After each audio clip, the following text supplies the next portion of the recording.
Bom dia, sejam bem-vindos. É com grande prazer, né, que eu recepciono vocês para mais um evento, né, dessa comemoração dos 20 anos do Ecossocial.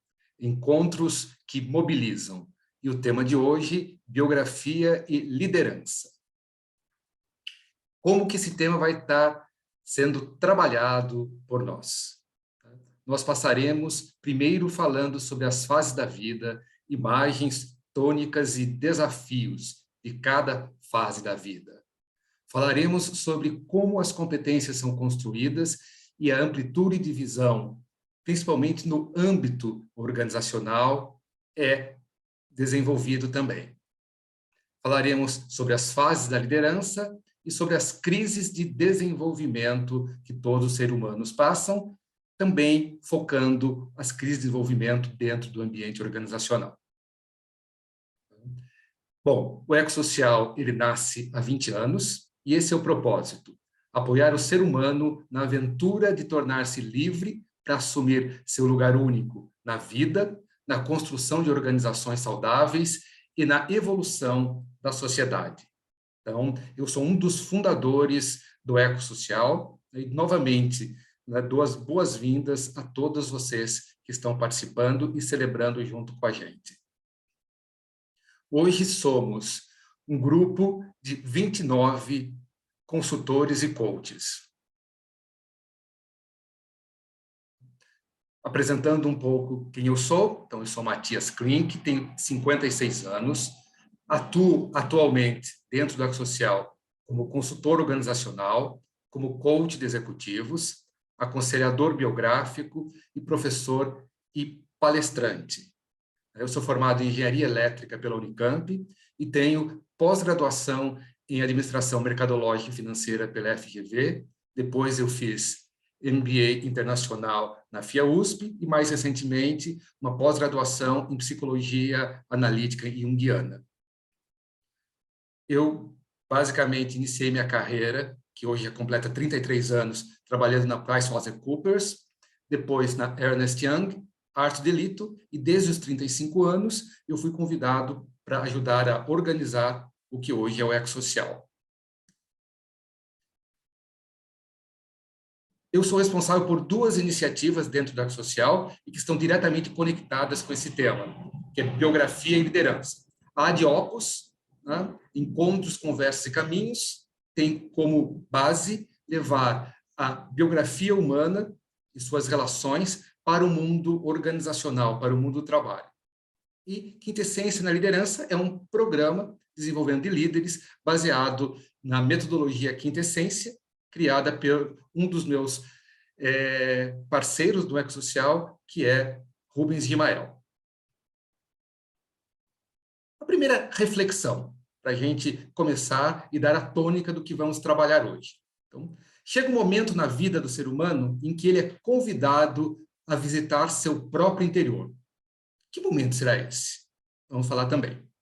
Desperta-se a necessidade de realizar uma autocrítica amorosa, lidar com seus limites, compreender o que é essencial e sentir-se realizado em seus propósitos, de acordo com suas possibilidades. Isso é muito importante, né? A realização dos seus propósitos, mas sempre levando em conta quais são suas possibilidades. Então, o caminho da consciência, ou seja, esse caminho de entendimento da sua própria história de vida, traz como dádivas a objetividade, a criatividade e a harmonia. Em resumo, pensar a verdade, viver a beleza e fazer o bem. A partir desta reflexão inicial, a vida a gente pode fazer e trabalhar como se fosse a metáfora das estações de um ano. Primeiro, a primavera, com essas flores frondosas. Nós estamos prestes, aqui no Hemisfério Sul, de iniciar a primavera, e que corresponde àquela parte da nossa vida do 0 aos 21 anos. E aqui a questão é como que eu consigo gerar flores saudáveis. E daí qual que é a nossa responsabilidade, né, com a infância. Então, cuidar da infância e da juventude deve ser nosso compromisso para que essas pessoas floresçam, né, como as árvores da primavera, e tenham todo o seu potencial desenvolvido. Então, é uma grande responsabilidade. Após isso, né, temos o equivalente à faixa dos 21 aos 42, né, que é transformar as flores em frutos. Né? E que a gente pode entender que na nossa vida, para se formar bons frutos, nós temos que tomar coragem e fazer escolhas e cultivá-los com muita dedicação. Se vocês olharem, né, pessoas que trabalham com produção de frutas, por exemplo, com uvas, né, quando os primeiros cachos começam a dar, eles colhem alguns para que esses possam se desenvolver melhor e serem mais doces. Isso também tem a ver com a nossa vida. Então, o verão, o sol, né, o esplendor. Depois, dos 42 aos 63, né, é colher os frutos. E aqui a sabedoria da vida. É colher os frutos na hora certa é um dos segredos da vida. Né? E também, se a gente não colher, ninguém pode fazê-lo por nós. Se nós não colhermos esses frutos, né, as árvores já estão com... Os frutos estão maduros, as árvores já estão com suas folhas se preparando para o inverno. Então, na nossa vida, nós temos de escolher, ou melhor, nós temos que colher esses frutos na hora certa. Ninguém vai colher para nós. E se fizermos um paralelo com a nossa vida profissional, né, boa parte do nosso trabalho, né, da vida no trabalho, acontece dos 21 aos 63 anos. E o que vem depois? Né? O inverno. Né? E muitas pessoas encaram o inverno com medo. Na verdade, nós temos que encarar o inverno com responsabilidade. E dos 63 em diante. Então, dar ao mundo as sementes, esse é o momento. Então, para lidarmos com o inverno, não importa a intensidade do frio, mas sim a qualidade do abrigo que construímos. Abrigo financeiro, abrigo de relacionamento e abrigo de saúde. Esse é um pouco o que é a nossa vida. Essa metodologia, né, das fases da vida, né, de como que nós nos relacionamos em cada uma das etapas da vida. Vocês vão olhar que a gente divide o que chamamos de setênios, períodos de 7 em 7 anos, tem suas peculiaridades, tem seus desafios e suas tônicas. Essa abordagem ela foi desenvolvida por estudos do Dr. Bernard Livroth e colocado realmente em prática pela doutora Gudrun Burkhardt, uma médica brasileira de origem alemã. Continuando um pouco. Falando um pouco sobre propósitos e realizações. Nossa, isso é um tema muito grande para ser falado, mas eu quero trazer um referencial. Né? Assim, o indivíduo, cada um deles, tem propósitos em sua vida. Trazendo um pouco mais, né, para a especificação no trabalho. Uma grande forma de realizar esses propósitos acontecem por meio do seu trabalho. Seja um trabalho individual, seja um trabalho em grupo, seja um trabalho em uma grande organização. E, entre o indivíduo e o trabalho, tem a própria vida. E a pergunta é, que compromissos nós estamos assumindo com as nossas vidas? Né? No intuito de transformar propósitos em realizações. Então, todos nós, né, no nosso entendimento, chegamos ao mundo com propósitos. Não que eles estejam claros, nós vamos percebê-los e moldá-los durante a nossa vida, mas também chegamos com potencialidades. Né? Também, nem todas as potencialidades nós desenvolveremos, mas algumas nós conseguiremos transformar em competências. Ou seja, por meio da educação receptiva, por meio das brincadeiras, essa na primeira parte, ou seja, na primavera da vida, a educação é mais receptiva. Depois, nós temos que assumir a nossa educação. É o processo dos 21 aos 42, que é a autoeducação. E, por fim, a partir dos 42, é o momento do autodesenvolvimento. Assim, com maior maturidade, com maior consciência, realmente escolher os nossos caminhos e transformar propósitos em realizações.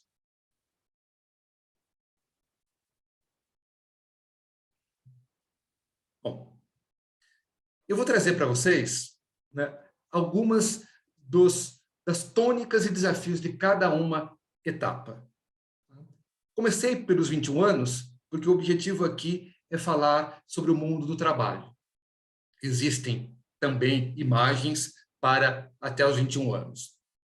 Quero dizer que as imagens que eu vou apresentar aqui foram desenvolvidas pela designer Gilmara Puff, né, a quem eu agradeço muito, né, tanta sensibilidade em sua obra. Então, se a gente olhar a fase dos 21 aos 28, é a época do centauro. Centauro, esse ser mítico, meio homem, meio cavalo, né, meio homem, meio besta, e que tem muita força e que nem sempre consegue controlar. O que é essa fase, né, que temos esse arquétipo, né, do centauro?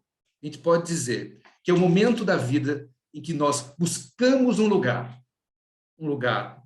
na própria vida, um lugar no mundo do trabalho, um lugar nos relacionamentos. Ela é marcada por muitos altos e baixos. Um pequeno elogio para esse profissional, né, esse profissional fica super cheio de si. A gente chama quase que um sapo-boi, não passa nem na porta.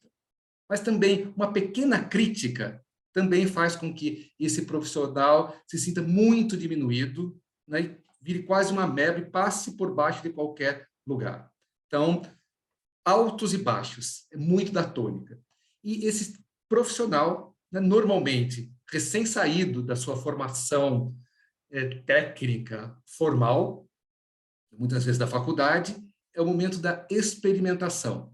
Muitos de nós não estamos mais nessa faixa etária, mas é importante a gente entender e olhar com olhos muito amorosos, né, para outros profissionais nessa faixa etária. Então, buscar o lugar, altos e baixos, experimentação.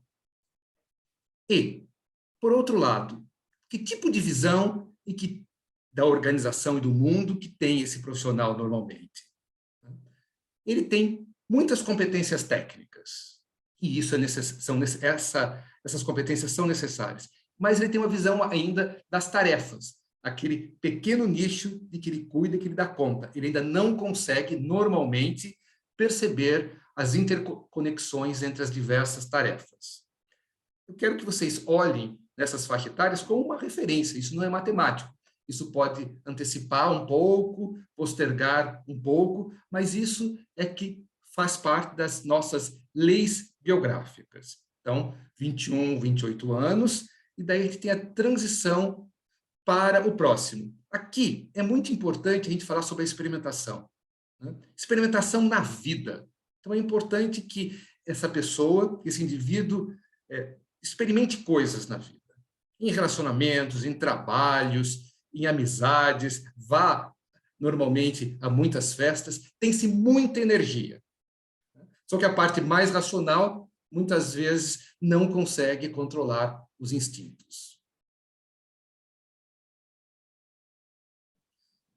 A fase seguinte, né, é a fase do cavaleiro. A fase do cavaleiro, entre os 28 e 35 anos. Aqui, a ideia é conquistar o lugar. O desafio é que a gente consiga ter a razão supere o impulso, né? E é um convite da vida para a nossa interiorização. Nas fases anteriores da vida, muitas vezes nós estávamos na parte exterior da vida, na relação, né, com muito pouco tempo para nós mesmos. E quando a gente é convidado a visitar um lugar que nós não conhecemos, muitas vezes a gente tem um receio. Esse lugar que nos é convidado a visitar é o nosso próprio interior, né? O Carlos Drummond de Andrade tem um poema que diz assim: a dangerosíssima viagem de mim para mim mesmo. Ele diz sobre isso, né? Se a gente olhar essa imagem do cavaleiro medieval, um grande cavalo, então ele tem uma armadura para se proteger e também armas para atacar, né? E por isso ele tem que superar o impulso, né, e fazer com que a razão seja maior. Nesse momento, se tudo estiver dando certo, ele desenvolve novas competências e amplia sua visão sobre as questões organizacionais. Nós dizemos que ele desenvolve realmente competências organizacionais, né, e a visão de processo, ou seja, além das tarefas, como que elas se conectam, por quais atividades passam, que entradas são transformadas e quais são as entregas necessárias. Ele percebe que, além dessa parte técnica, né, ele deve dominar algo mais amplo, né, e que tem a ver com o entendimento dos processos, de como que eles acontecem na organização. Dando mais um passo, né, nós temos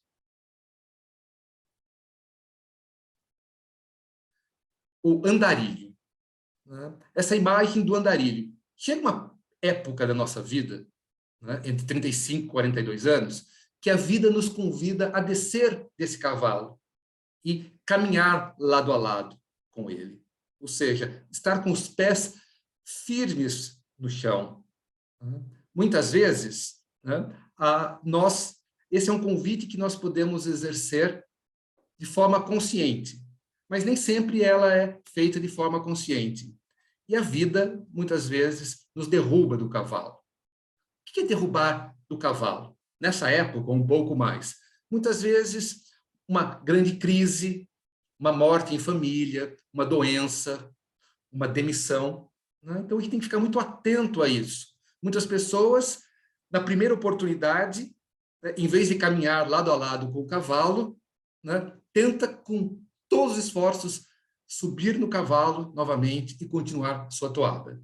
Novamente, se a vida for generosa, ela vai nos derrubar do cavalo e nós teremos outra oportunidade de aprender. Algumas pessoas não têm essa oportunidade. Então, o que é esse momento? Então, é um momento que nós temos de consolidar o nosso lugar no mundo. Consolidar o lugar no mundo, nas relações, nas amizades, na organização. Qual que é o nosso lugar? Nesse momento, a vida nos permite fazer uma autocrítica e que eu sempre convido os meus clientes que essa autocrítica seja generosa e amorosa. Antes é muito difícil. É uma vivência que acontece também nesse setênio, né? Um entendimento mais profundo que nós somos seres mortais. As pessoas perguntam, mas eu já sabia que eu era mortal. Mas normalmente uma coisa é saber, outra coisa é entender, é compreender que nós somos seres mortais. E também temos limites. Começar a perceber quais são os nossos limites em diversos aspectos. Limites físicos, limites de competência, limites de carreira, muitas vezes. Então, como que eu me posiciono nesse momento para dar sequência? Novamente, se a vida deu tudo certo e se eu fiz a minha parte, eu tenho mais competências desenvolvidas e eu amplio a minha visão sobre a organização. É o momento em que minha visão ela é integrada, né? E as minhas competências sociais. O que significa isso? Eu percebo que relacionamento é essencial. As tarefas e os processos não acontecem por conta própria. Existem pessoas que atuam nesses processos. Pessoas que têm personalidades próprias, histórias de vida diversas. Então, essas relações, eu consigo perceber, né, que, de novo, não é só pela técnica ou só pelo processo que eu consigo com que as coisas sejam realizadas. Eu, no papel do líder, né, qual eu percebo a necessidade, né, da minha proximidade com a minha equipe, com cada uma das minhas pessoas, com cada uma das pessoas da minha equipe. E a visão é integrada. Não percebo, e também não é tão racional. Às vezes, num processo, uma determinada entrada garante um produto, mas nem sempre é assim. Então, eu consigo perceber, né, como que os diversos componentes da organização, né, se integram. Inclusive, perceber onde não estão integrados e até entender o porquê. Então, esse é um momento muito importante, e eu diria que decisivo, da vida de muitos profissionais dentro da organização. Então, capacidade, um convite a uma autocrítica, que de preferência seja amorosa, generosa. E também perceber quais são os meus limites. Então, passamos então da vida dos 21 aos 42. Tá? No nosso entendimento das leis biográficas, é o auge da materialidade do ser humano. O auge da encarnação do ser humano. É ir para a vida, realizar coisas.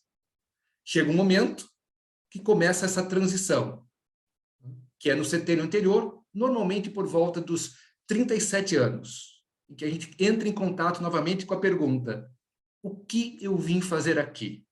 Quais são os propósitos de eu estar aqui? Para mim mesmo e para o mundo. Com que temas eu tenho de me confrontar na minha vida? O que eu vim trazer para o mundo e para as organizações? Então, chego à fase do pensador, né? E essa imagem muito inspirada realmente no pensador de Rodin. Né? No que ele pensa? Ele pensa a vida. Né? E ele pensa, o desafio desse setênio é ele pensar por conta própria. Ele construir os próprios conceitos, não ficar conectados ou presos, né, a um determinado autor, a uma determinada crença, a uma determinada linha de pensamento. Então, é um momento, né, de pensar por conta própria. Mas, para isso, ele deve desenvolver repertório amplo. Né? Quando estou trabalhando com os meus clientes, eu digo: não adianta você saber só de finanças, ou só de gestão de pessoas. É importante saber também sobre filosofia, sobre psicologia, sobre artes, né? E construir seus próprios conceitos de vida. Então, é o momento em que a vida nos convida a pensar a verdade. Nossa, a verdade é uma coisa tão ampla, o que é verdade? Então, é construir os seus próprios conceitos, construir o que é verdade para você, sem perder contato com as grandes verdades universais. Se no setênio anterior era o momento de perceber seus limites, agora eu tenho que lidar com os meus limites. Limites, de novo, físicos, de competência, também de carreira. E o essencial, sendo um pouco redundante, para esse setênio, é conseguir diferenciar o que é essência do que é detalhe. Até porque eu não tenho, se eu conseguir realmente perceber quais são os limites, para eu lidar com meus próprios limites, eu não consigo ficar preso nos detalhes. Eu tenho que realmente buscar o que é essencial na minha vida, o que é essência da minha vida. Se eu fiz tudo certinho, a dádiva desse setênio é a objetividade. E eu continuo ampliando as minhas competências, ampliando minha visão, consolidando a minha atuação.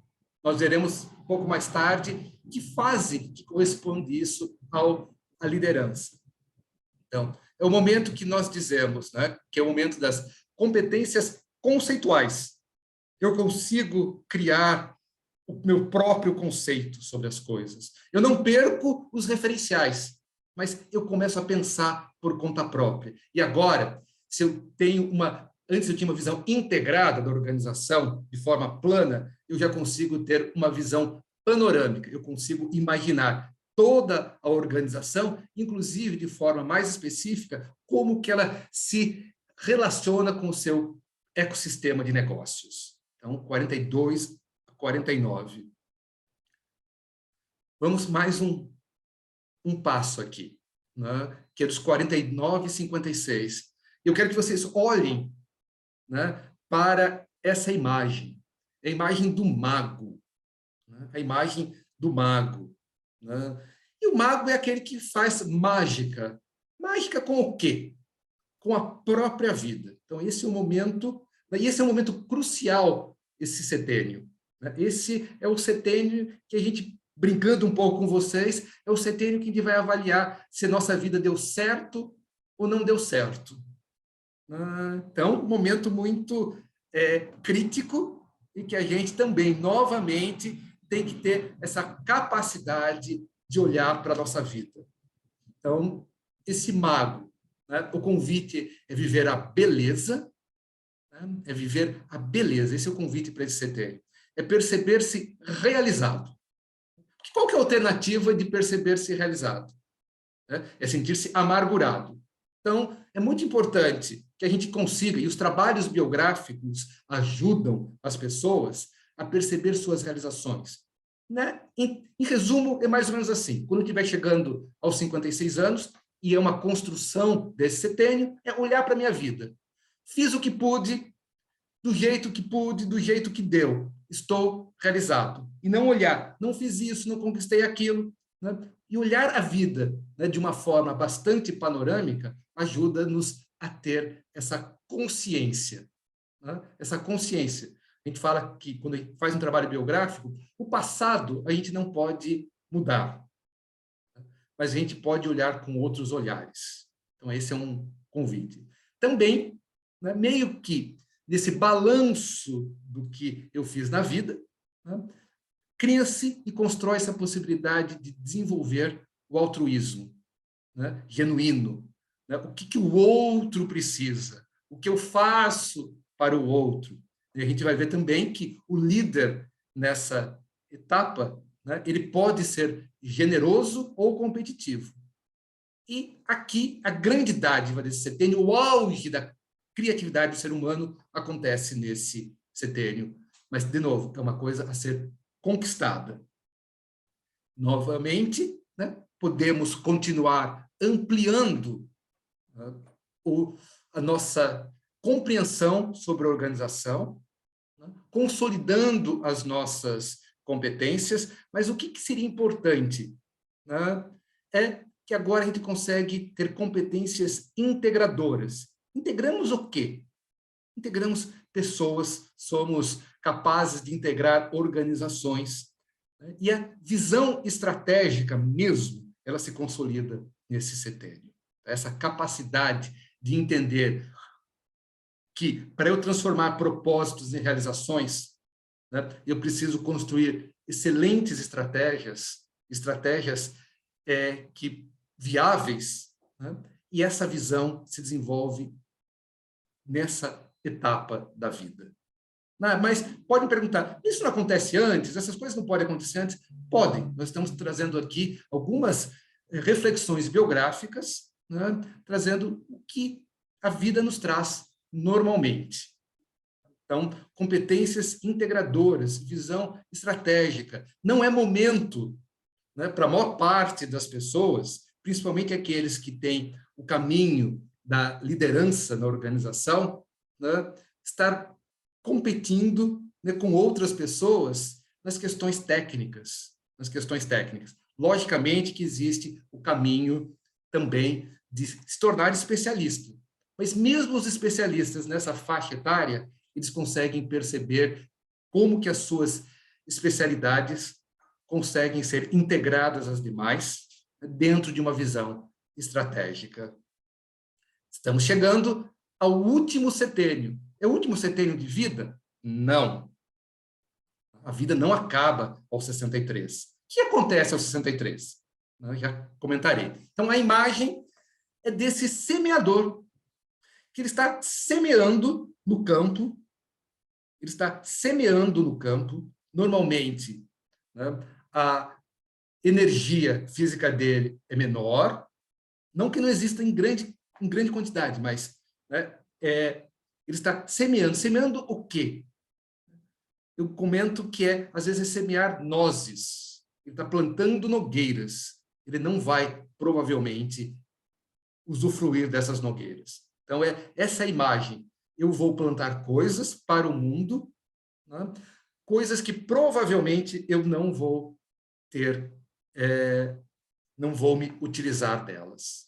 Então, isso é realmente importante. Essa imagem do semeador, A gente pode olhar para as nossas próprias vidas. Se não estamos nessa faixa etária, talvez tenhamos amigos, pais que estão nessa faixa etária. É muito bonito, né, ver esse desenvolvimento, né? Não terminamos aos 63 anos. Né? A ideia é que, aos 63 anos, as leis biográficas não mais existem. Estamos livres e completamente por conta própria. Então, trazendo um pouco. É o momento de fazer o bem. E o que é fazer o bem? Fazer o bem é fazer o que o mundo precisa. E quando a gente fala mundo, parece que é muito grande. O mundo não é do outro lado do mundo.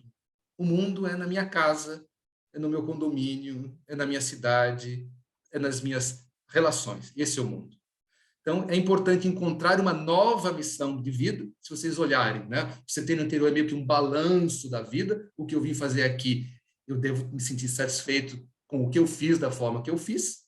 Né? Isso é um convite. E aqui um convite a encontrar uma nova missão. Eu posso conquistar a independência, principalmente se eu construir, né, aqueles abrigos do qual eu falei. Abrigos financeiros, de relações e de saúde. E é o auge, né, da harmonia do ser humano. De novo, não é dado, é uma conquista de cada um de nós. Né?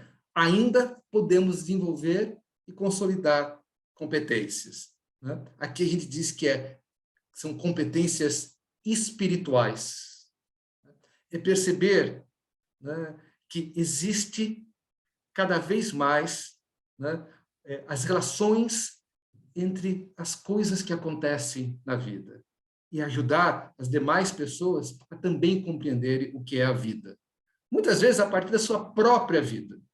Logicamente que, se eu conseguir me sentir realizado, eu vou conseguir desenvolver melhor isso. Se eu me sentir amargurado pelo que eu não fiz, isso é muito mais.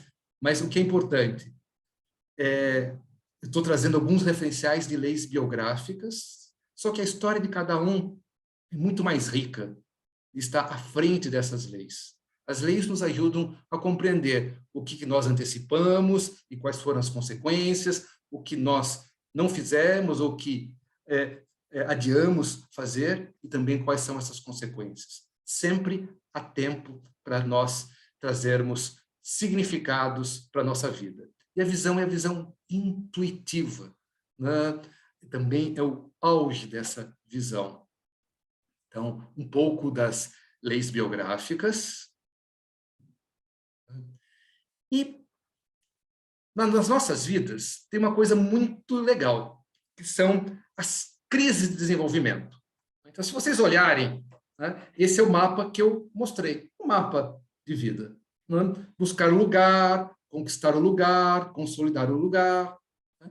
E como que eu vou construindo, né, as minhas competências e consolidando as competências, e como eu vou ampliando a visão, né, nas faixas etárias, nas diversas faixas etárias da minha vida. Isso nós trabalhamos com indivíduos, trabalhamos com grupos e trabalhamos com os grupos dentro das organizações. Para quê? Para eu conseguir, primeiro, ter um olhar sobre a minha própria vida. Segundo, eu, seu líder, como que eu posso ajudar os meus liderados, entendendo cada faixa etária deles. Né? E terceiro, também tem um olhar, né, que eu sempre convido os meus clientes a ter um olhar carinhoso com os nossos próprios líderes. Também, quando eu não exerço a liderança, mas eu estou em função de que suporta isso, também é importante. Então, saber disso, né, isso é muito importante para aconselhadores biográficos, líderes, pessoas que apoiam o desenvolvimento de pessoas dentro da organização, coaches, mentores, né, entendendo um pouco cada um. Nas nossas vidas, nós temos algumas crises, né, que também são oportunidades, né, para desenvolver. Então, a gente pode entender como crise, que são como se fossem despertadores, para a gente entender o que nós estamos vivenciando. E a gente pode ter duas atitudes com relação a esse despertador. Ouvir esse despertador e levantar, ou ignorá-lo, né? Dizendo, daqui 5 minutos eu levanto. Tudo bem também, né? Então, cada uma das crises. Eu quero trazer algumas principais, que são muito importantes, que são crises de desenvolvimento em nossa biografia, e que tem muita relação com cada uma dessas coisas. Então, a primeira crise que acontece por volta dos 21 anos, que a gente chama de crise de identidade. Qual que é essa crise? É a transição de mim entre não sou mais criança, adolescente, e também não sou ainda completamente adulto. Então, eu vivo essa crise.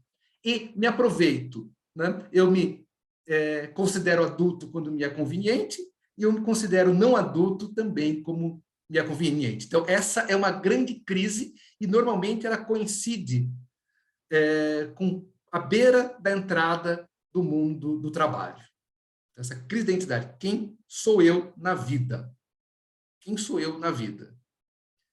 Passa esse setênio, com esse contexto, né, do centauro, e tem uma outra crise também, essa maior do que a anterior, né, que é a crise dos talentos. O que é a crise dos talentos?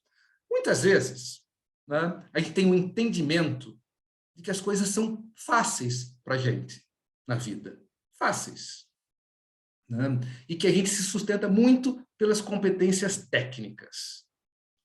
Só que num determinado momento, mais perto dos 28, quando a gente diz isso não é matemática, novamente, um pouco antes, um pouco depois, a gente parece que as coisas se tornam completamente difíceis, a gente começa a sentir assim, abandonado, a gente começa a sentir, às vezes, muitas vezes, uma fraude na vida. A imagem que nós trazemos é como se o nosso anjo da guarda não nos abandonasse, mas nos afastasse e dissesse, agora realmente é por tua conta, é por sua conta trabalhar e atuar. Aqui é um ponto muito decisivo da vida. Né? Tem uma coisa, eu vou dizer o nome técnico, mas não se prendam a isso, que chama hipomócrion. Hipomócrion é o fiel da balança. Mas é o momento em que as pessoas devem, né, tomar a vida nas suas próprias mãos. Tomar a vida nas suas próprias mãos. Normalmente acontece como um evento em que eu tomo uma decisão em liberdade completa e responsabilidade. Assumir realmente a vida, né, onde o seu lugar na vida, no trabalho, nas organizações, nas relações. Então, muitas vezes, nessa crise dos talentos, existem. A gente muda de trabalho, às vezes, a gente é preterido numa promoção, né? Vai tudo muito bem, a gente é sempre promovido, nesse tem um hiato. Às vezes, um relacionamento que de longa data, muitas vezes eu me decido por me casar ou eu percebo que não é aquele caminho. Então, essa crise dos talentos, né? Em que, em mim mesmo, eu posso confiar, né? Para colocar, novamente, a minha vida no mundo. Acontece isso. Depois tem uma terceira crise, que é a crise existencial, que tem a ver, novamente, com o meu lugar no mundo e com a minha existência, e ela é uma preparação, né, para ser esse andarilho. Né? Para essa crise acontecer, antes deve ter acontecido um processo de interiorização, né, que eu nem sei se realmente é algo que pode não acontecer. Então, a interiorização, do jeito que dá, visitando o nosso interior, abre espaço para essa crise existencial. Né? O que eu estou fazendo com a minha vida? E ela é uma preparação para a maior crise de todas, do ser humano, que é a crise de autenticidade, que acontece por volta dos 42. Nós somos convidados, e daí não é um sininho, né, é um grande sino que toca, né, nos perguntando o que é autêntico nas nossas vidas e o que não é. É muito difícil não ouvir, né? Vai ter que usar realmente grandes protetores auriculares para não ouvir esses chamados. E o que é autêntico? Os valores. Os valores que eu carreguei até agora são autênticos, são meus, ou foram colocados pela minha criação, pela minha cultura? Né? O meu trabalho é autêntico? O meu emprego é autêntico? Faz sentido com aquilo que eu comecei a descobrir que é realmente minha missão de vida, com os quais os temas eu tenho que trabalhar? Meu casamento, minhas relações são autênticas ou não? Então, é um grande momento, um momento muito difícil, esse sino toca muito forte, né? Dá para fazer de surdo? Dá, né? Dá, mas é muito difícil. Então, o que é autêntico e o que não é autêntico na minha vida?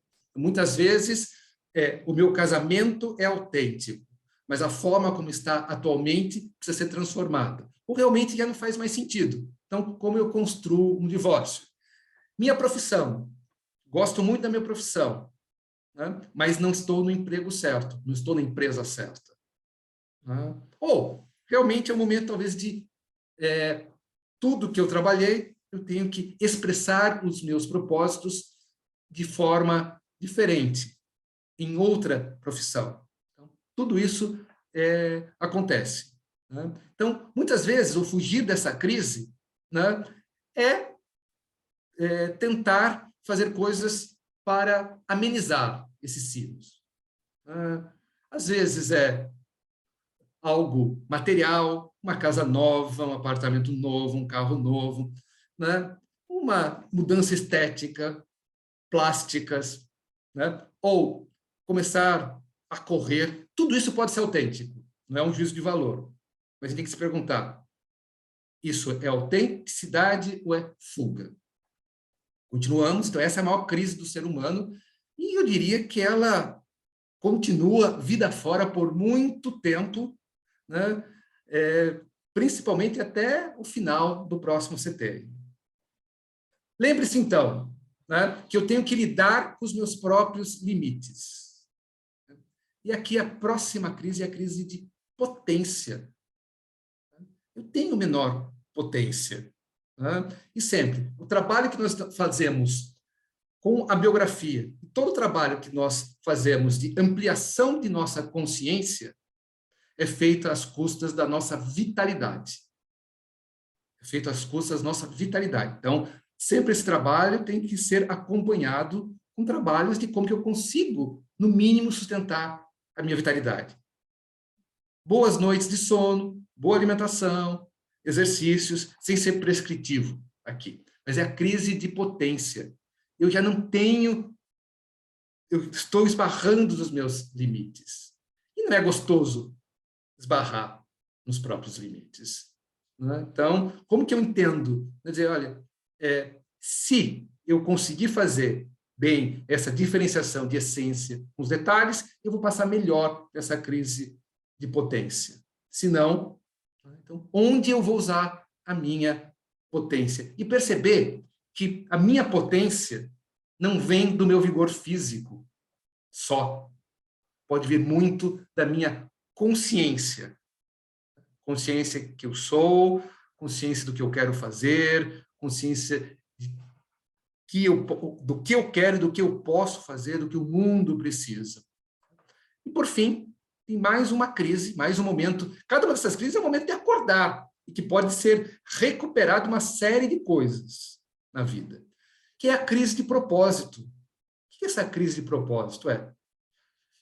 Que tem tudo a ver com encontrar uma nova missão de vida. O que nós viemos fazer aqui, como eu falei, devemos estar, percebermos-nos como realizados até os 56 anos. É um convite que a vida faz. E daí a pergunta é, o que eu quero fazer? Como eu vou fazer? E acho que uma grande sugestão é ouvir o que o mundo está precisando de mim. O que o mundo está precisando. Né? Consolidar esse altruísmo. É um pouco dessas crises de desenvolvimento que acontecem em cada uma das nossas vidas. Então, bom, isso tem conexão com as fases de desenvolvimento da liderança? A gente já vai ver já, que tem muito a ver também. Cada um desses setênios e cada uma dessas crises tem muito a ver com como eu me desenvolvo e como que eu me coloco como líder da organização. Então, eu quero trazer uma questão, quando a gente fala, o que é ser líder? Né? Líder, ele lidera uma equipe. Né? Então, se a gente fosse resumir em dois aspectos, em duas dimensões essenciais, né, do líder, né, ele toma conta, ou um gestor, né, toma conta de duas dimensões principais. A entrega dos resultados e dos propósitos, né, bem como, né, a qualidade das relações entre ele e a equipe, entre ele e cada um dos indivíduos da sua equipe. Então, vamos falar que tipos de grupos e que tipos de gestor constrói esse tipo. Né? Vamos dizer assim, ó, um grupo, né, que não tem os resultados, não entende os resultados, não entrega resultados. E as relações são muito turbulentas, né? A gente pode chamar de turba, ou seja, é uma turba, nem resultados, nem qualidade das relações. E quando a gente trabalha nas organizações, esse material, esse conceito é muito organizador para as pessoas. Então, agora, se eu tenho resultado, mas eu não tenho qualidade das relações, o que eu construo é uma tropa. Vocês podem se lembrar do filme Tropa de Elite. Quem não está satisfeito pede para sair. O resultado é a única coisa que vale. Vocês podem também perceber no dia a dia de vocês e das organizações, né, que o que é valorizado em cada organização, né, e como que está cada uma dessas partes da organização. Né? Agora, se eu consigo cuidar bem das relações, mas eu não entrego resultados, que eu tenho uma turma, né? Tem uma turma de amigos, de colegas, né? O ambiente é gostoso, as relações são boas, mas os resultados não vêm. E, logicamente, isso não se sustenta.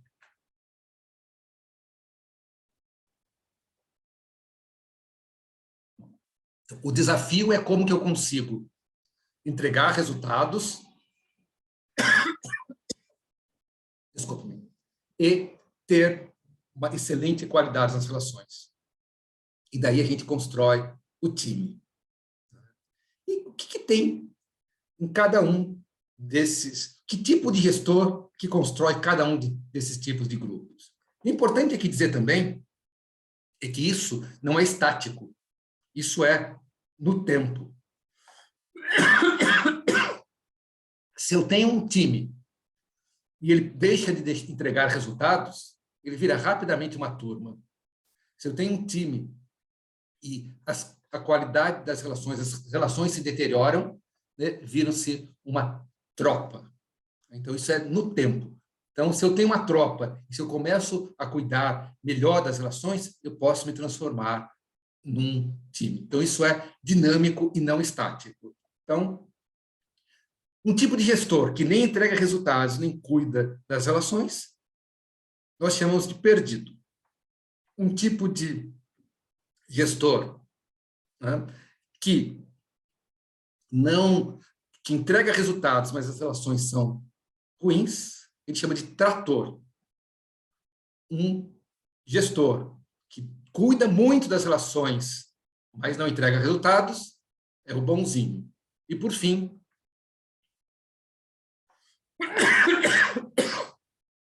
o líder, que é alguém que entrega resultados e cuida das relações. De novo, isso é dinâmico. Eu não posso... Eu peço desculpas, estou engasgado.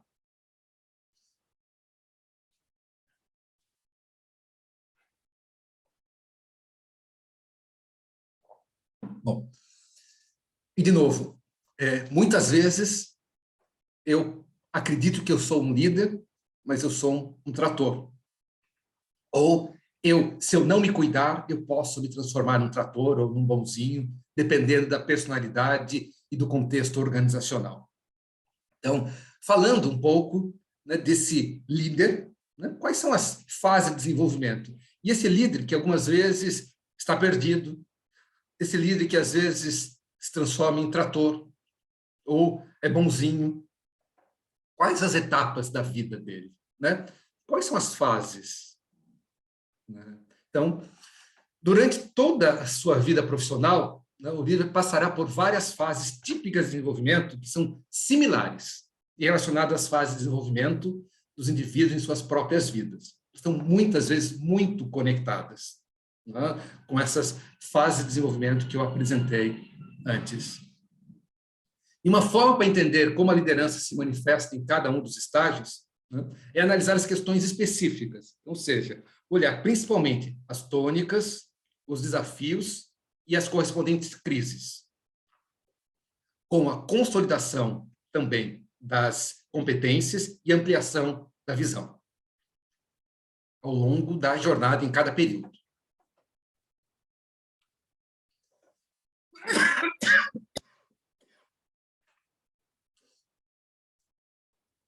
E aqui é uma coisa importante. Não existem fórmulas para se evitar as crises. Ou seja, não porque muitas são inevitáveis e necessárias para preparar o líder para o próximo estágio. Os sinos tocam, né? Então é importante ter coragem para ouvi-los. O conhecimento dos fatos típicos de cada fase pode ajudar o líder a ultrapassar as barreiras com decisão e confiança. Como eu comentei, nós no Ecosocial, em vários dos nossos trabalhos, por exemplo, em processos de coaching de executivos, em processos de mediação, em processos de desenvolvimento de liderança, a gente leva isso em conta, né? É fundamental entender quais são as tônicas e os desafios, por quais crises, né, aquele executivo, aquele líder está passando, né? Isso, né, muitas vezes essas coisas compartilhadas no ambiente organizacional, de forma muito organizada, de forma bem respeitosa, cria a aproximação entre as pessoas, né? A possibilidade de construir equipes melhores, né? E também ter um processo de liderança mais efetivo. Então, vamos trazer um pouco quais são as possibilidades, né? Então, que referência que eu trago, né? Existe um artigo, né, desse professor, Warren Bennis, acho que muitos de vocês conhecem, que chama The Seven Ages of the Leader. The Seven Ages of the Leader. E que tem muito a ver com o que nós estamos, com as fases da vida. Ele diz, né, que a primeira idade do líder, né, ou seja, a fase da liderança, é a experiência inicial. Essa experiência inicial da liderança, que muitas vezes acontece nesse setênio, né, dos 21 aos 28 anos. Como que é? Não há nada que prepare um líder para ser líder, né? Antes, ou melhor, não há nada melhor para preparar um líder do que ele se tornar líder. E ele é colocado nessa posição, né, a céu aberto, ou seja, não tem ensaio. Ele é colocado, ele tem essa responsabilidade, se a gente olhasse assim, em um palco aberto, né, sem cortinas para ele. Então, ele tem sujeito a todo tipo de comentários, né, todos julgamentos, críticas e interpretações. E é muito importante, né, que essa primeira experiência, a entrada dele na equipe seja muito cuidadosa, de preferência, se ele tiver um bom mentor, né, para ajudá-lo, né, e ele perceber que nada está contra ele, né, que tudo que for colocado não é pessoal, mas tem muito a ver com a atuação dele como líder. Então, essa é a experiência inicial. Vocês que foram líderes devem se reconhecer ou conhecem líderes dessa faixa etária na sua primeira experiência como líder. Então, ele está encontrando, inclusive, um lugar na organização, um lugar de liderança. A segunda idade do líder é a superação das aflições originais. Ele já percebe mais profundamente o que é ser líder. Ele já consegue atuar com maior razão. Ele consegue, mesmo não gostando, muitas vezes, do que ouve, conquistar esse lugar de líder, assumir, ou seja, a razão ser maior do que impulso. Ele é cobrado cada vez mais pela delegação. A delegação, se não for feita e for bem feita, pode ser desastrosa. Então, um líder centralizador, ele vai ficar imerso nas suas aflições. É importante ele cada vez mais conhecer a organização e quais são os influenciadores dessa organização. Qual que é o poder que cada um tem, qual que é a personalidade, ou seja, esse realmente se inserir na organização. Muitas vezes, esse líder ele se torna líder de pessoas das quais ele era par até algum tempo e que compartilhava com ele as mesmas reclamações sobre organização. Como que eu consigo transformar uma relação que muitas vezes era de par e até de amizade, em uma relação de líder-liderado? Essas são as aflições e como que eu posso superar as aflições. Entendendo principalmente aqui a questão do desenvolvimento das competências sociais, em uma visão mais integrada da organização. Se ele deu continuidade, se ele sobreviveu a isso, que muitas vezes, uma coisa que a gente trabalha, em algumas organizações, só existe um caminho.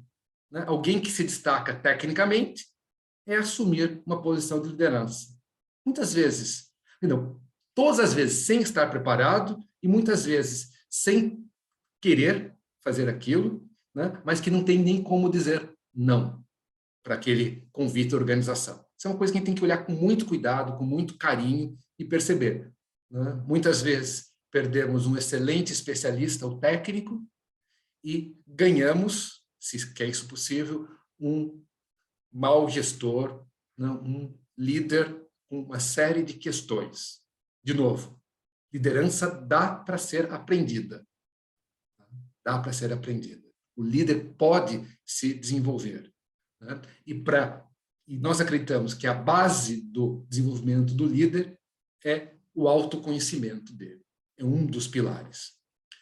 Passada essa etapa, a próxima etapa é realmente da consolidação do líder. O líder ele se torna assim confortável com o seu papel. E é mais fácil ter um líder andarilho, ou seja, que colocou os pés no chão, que é capaz de fazer uma autocrítica, de perceber os seus limites, do que um líder que ainda está precisando se proteger em cima de um cavalo e podendo atacá-lo a qualquer momento. Então, como tudo isso? Então, é um momento confortável. E ele consegue, qual que é o desafio nesse momento? É conseguir ouvir o que as pessoas dizem, desenvolver os profissionais, os novos líderes da organização, a partir desse contato muito próximo que ele tem com essas pessoas. Então, esse líder, ele pode desenvolver, ser autêntico e generoso. Então, essa é a fase da consolidação da liderança. E, de novo, dando tudo certo, chega-se o apogeu da liderança. O que é o apogeu da liderança? que é o apogeu da liderança? Tudo que chega no apogeu, né, o próximo passo ou é sustentar-se ou vai ter, naturalmente, um declínio. Normalmente é o topo da carreira de um líder. Então, além de permitir que as pessoas falem o que pensam, que consideram suas verdades, é realmente ouvir. No anterior, na fase de consolidação, eu permito, mas de uma forma ainda mais técnica, mas aqui eu vou conseguir realmente vir. Né? A surdez organizacional, se a gente pode chamar assim, a forma como o Warren Bennis traz, né, está muitas vezes, né, ligado à sua própria arrogância, né, e à dificuldade de lidar com as más notícias. Nessa fase, né, o líder tem muita experiência acumulada. Né, e ele pode conciliar a condução das grandes mudanças da organização, né, então, no momento certo. Então, a hesitação, né, de promover as grandes mudanças necessárias nesse momento, né, pode ser desastrosa para o líder. Então, já percebendo, inclusive, né, que ele já tem o limite. Ele está realmente no que diz o Bennis, no apogeu. Já antecipei, então depois do apogeu, vem o que o Bennis chama de declínio. Mas dessa forma, né, declínio entre aspas, né, declínio entre aspas da liderança. O que é esse declínio da liderança? Ou seja, é colocar-se, né, numa posição da visão estratégica. O que é o poder? Como ele lida com o poder? Então, aqui o convite é como que eu consigo transmitir a minha sabedoria de acordo com as necessidades das pessoas e da organização, mais do que a minha necessidade. O líder, se ele já não lidera um negócio ou uma grande transformação, ele pode ser designado, né, para ocupar um papel de fazer intervenção em momentos de crise, né, lidar a partir do seu reconhecimento da sua experiência com momentos de crise, né, ou atuar em papéis interinos. Por exemplo, um grande projeto de transformação organizacional. Ele não vai tocar as coisas do dia a dia, por exemplo, né, mas declínio. Agora, a questão aqui é como que eu lido com o meu declínio? Eu que alcancei o apogeu, né, e agora com declínio. E tem muito a ver com esse setênio, o perceber-se realizado. De novo, nós conhecemos, vocês conhecem, né, líderes que, dessa faixa etária, né, ainda são cavaleiros, presos em seus cavalos, presos em suas realizações, preso na sua vaidade, né, e que a vida pode ser que cobre um preço. Então, declínio da liderança. E depois, o que vem? Né? O que vem depois do declínio da liderança? Vem o que podemos chamar de renascimento da liderança. Renascimento da liderança. Agora, quando ele atinge essa fase, o líder, ele pode tornar-se mentor de jovens executivos, né? E que pode ser um dos maiores prazeres. Né? Ou seja, eu ser mentor de jovens executivos e não competir com eles. Então, é uma escolha que cada um de nós faz. Eu vou ser generoso e transmitir toda o meu aprendizado, as minhas experiências, né, para esses jovens executivos, ou eu vou competir com eles? Eu vou competir com eles? Essa é a grande pergunta. Essa relação entre o líder mais experiente, que está na sua fase de renascimento da liderança, com os jovens líderes, traz grandes benefícios para ambos, né? Para o líder, né, em si, né, ele se sente reconhecido e feliz por transferir todo esse seu conhecimento, e o jovem, ele pode usufruir, né, e cortar alguns caminhos, às vezes, né, evitar alguns erros, e com isso a organização ganha muito.